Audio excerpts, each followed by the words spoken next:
Sebenarnya aman nggak sih periksa ke dokter gigi saat pandemi? Dan hal apa aja yang mesti dilakuin untuk menjaga kesehatan gigi dan mulut di saat pandemi biar nggak dikit-dikit sakit gigi? Penting banget, langsung aja simak video ini sampai akhir.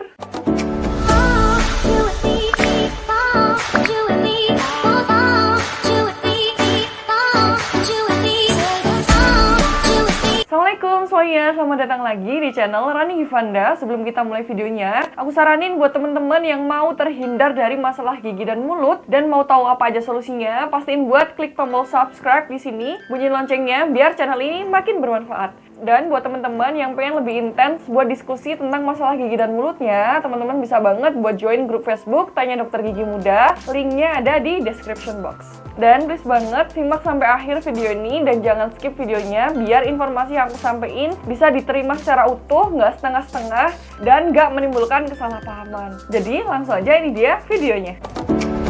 Mungkin di antara teman-teman masih ada yang takut, cemas, ragu datang dan periksa gigi ke dokter gigi karena pernah mendengar statement bahwa klinik gigi salah satu tempat yang punya resiko tinggi penyebaran COVID-19. Bener nggak? Nah, itu dulu teman-teman. Tapi sekarang karena kita tahu resikonya, kita tahu ancamannya, jadi kita sudah mengantisipasi biar hal tersebut nggak terjadi, teman-teman. Ibarat kayak sedia payung sebelum hujan, karena kita tahu suasananya udah mendung, langitnya gelap, awannya hitam, dan sebagainya yang udah nandain kayak tanda-tanda mau turun hujan. Kita udah antisipasi semaksimal mungkin bawa payung, bawa jas hujan, masuk ke dalam rumah, dan seterusnya. Jadi kemungkinan kecil kita akan kehujanan. Justru nih sebaliknya, ketika kita merasa di suatu tempat kita nggak akan tertular COVID-19 dan kita lengah dan luput dari menerapkan protokol kesehatan, malah justru bisa jadi berbahaya. Padahal di tempat yang kita merasa paling aman pun, di rumah kita sendiri, bisa jadi ada penularan COVID-19 di sana karena kita lengah. Jadi jangan pernah luput dari menerapkan protokol kesehatan, even itu di rumah kita sendiri. Nah, seperti apa sih prosesnya? Kenapa dokter gigi perlu tameng, perlu sedia payung sebelum hujan? Karena teman-teman, ketika semua orang dihimbau untuk memakai masker kemanapun mereka pergi, ketika mereka datang ke dokter gigi, mereka mau nggak mau harus lepas masker, harus buka mulut, yang mana dokter gigi ketika merawat pasien itu akan berhadapan dengan yang namanya darah, air liur, aerosol, droplet, dan seterusnya. Dan dokter gigi menyiapkan tameng, sedia payung, memposisikan bahwasanya seluruh pasien yang datang ke praktek dokter gigi yang akan dirawatnya, ini adalah pasien yang beresiko bisa menularkan COVID-19. Jadi antisipasinya sangat maksimal, teman-teman. Karena keselamatan dan keamanan pasien adalah poin yang paling utama, teman-teman. Jadi untuk tameng atau protapnya sendiri itu sebelumnya sudah diatur oleh Persatuan Dokter Gigi Indonesia. Di sini ada 3 aspek. Yang pertama dari aspek dokternya. Nah, dokter gigi ketika merawat pasien harus menggunakan APD atau alat pelindung diri level 3. Jadi dari ujung rambut sampai ujung kaki itu semuanya tertutup. Harus pakai hazmat yang full cover, kemudian pakai kacamata, pakai boot, pakai masker berlapis-lapis, dan seterusnya.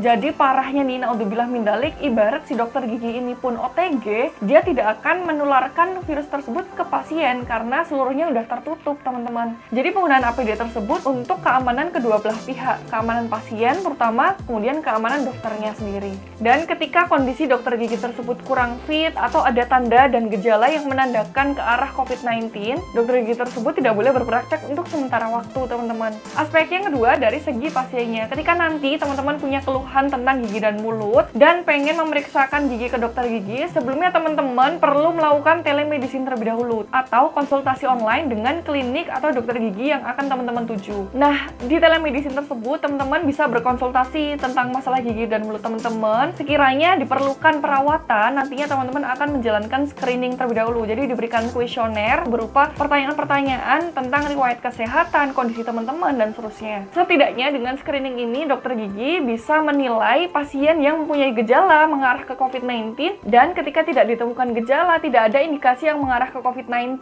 pasien tersebut akan dijadwalkan untuk menerima perawatan gigi di klinik yang dituju, gitu teman-teman. Setelah itu pun teman-teman juga dihimbau untuk selalu pakai masker dan datang sendiri atau tidak boleh diantar untuk meminimalkan resiko penularan COVID-19. Nah, di sini beberapa dokter ada yang meminta hasil rapid test maupun ada yang tidak. Nah, yang tidak ini karena biaya rapid test saat ini masih mahal. Dan yang kedua, tidak ada jaminan bahwa hasil rapid test tersebut selamanya akan sama. Ibarat ketika kita melakukan rapid test di rumah sakit A, kemudian kita periksa ke dokter gigi di klinik B.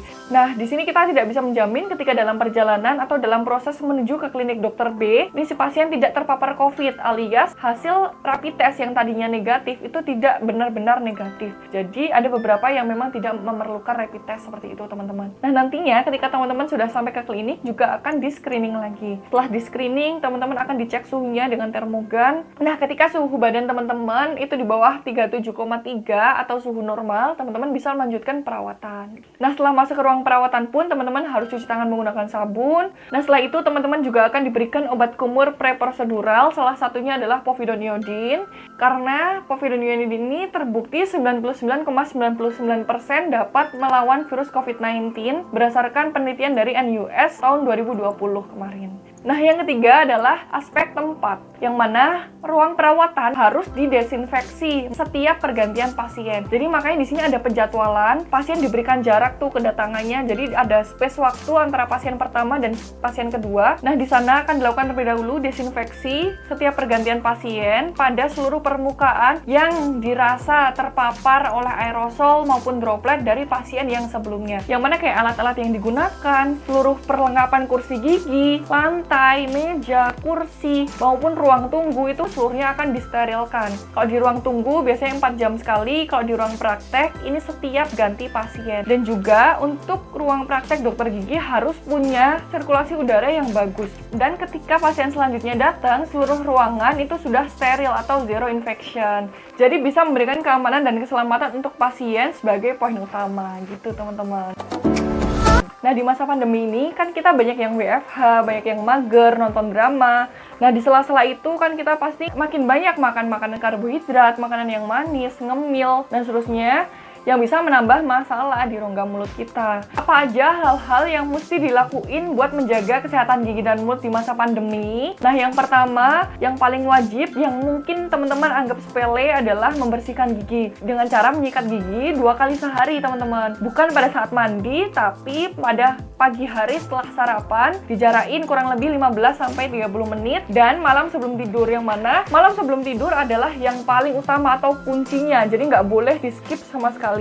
Kenapa? Karena ketika kita beraktivitas di siang hari, ketika kita sadar, ketika kita bangun, pasti ada aktivitas di rongga mulut. Nah, itu ngomong, makan, minum, ngemil, dan seterusnya. Yang mana ketika ada aktivitas, menandakan adanya pergerakan lidah dan adanya produksi air liur yang berlimpah, teman-teman. Nah, kedua hal ini akan membuat si bakteri ini mengurungkan aksinya. Jadi mereka ini nggak bisa bekerja.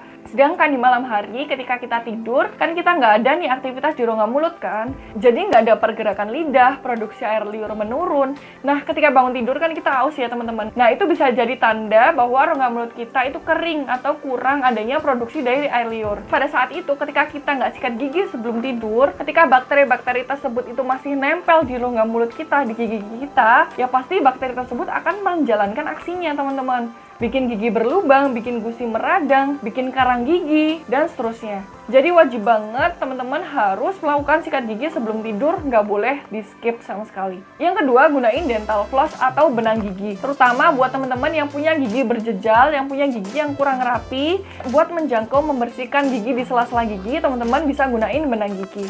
Jadi sebisa mungkin buat selalu menjaga kesehatan gigi, seperti yang aku jelasin sebelumnya. Mungkin itu aja video kali ini, semoga bermanfaat dan semoga teman-teman selalu diberikan kesehatan dan dilindungi dimanapun teman-teman berada. Jangan lupa buat share, komen, like, dan subscribe video ini. Dan kalau misalnya teman-teman ada kritik, saran, dan masukan, kedepannya aku harus bikin video tentang apa, atau ada kurangnya di mana, teman-teman bisa banget buat tulis komentar di bawah ini. Makasih banyak, Assalamualaikum. Healthy teeth, healthy you.